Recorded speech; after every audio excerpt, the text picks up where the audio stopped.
மணிரத்னம் இயக்கத்தில் பிரம்மாண்டமாக உருவான திரைப்படம் பொன்னியின் செல்வன். இந்த படத்தில் ஏ.ஆர். ரஹ்மான் இசையமைச்சிருந்தார். அந்த அனுபவம் பற்றி நம்மக்கிட்ட பகிர்ந்துக்கிட்டாரு.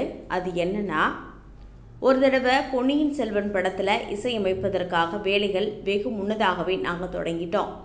ஓரிரு வருடங்களுக்கு முன்பு என்னையும் எனது குழுவையும் ஆராய்ச்சிக்காகவும் சில இசைக்கருவிகளை வாங்குவதற்காகவும் மணிரத்னம் பாலிக்கு அழைத்து போனார். அவரின் ஆதரவுடன் தான் எங்கள் பணிகளை தொடங்கினோம். இந்த இசைக்கருவிகளை இந்தியாவிற்கு கொண்டு வந்தோம். அவை பல டியூன்களை உருவாக்க எங்களுக்கு ரொம்பவே யூஸ்ஃபுல்லாக இருந்துச்சு. மிகவும் சுவாரஸ்யமான விஷயங்களை தேர்ந்தெடுக்கும் திறமை மணிரத்னம் சார்கிட்ட இயல்பாகவே இருக்குது. அவரது தேர்வுகளை எப்பவுமே தனித்துவமாகவும் முன்னோக்கிய சிந்திக்கக்கூடியதாகவுமே இருக்கும். மணிரத்னம் அவர்களுக்கு எனது மனமார்ந்த நன்றியை இந்த தருணத்தில் தெரிவிச்சுக்கிறேன் அப்படின்னு சொல்லியிருக்காரு.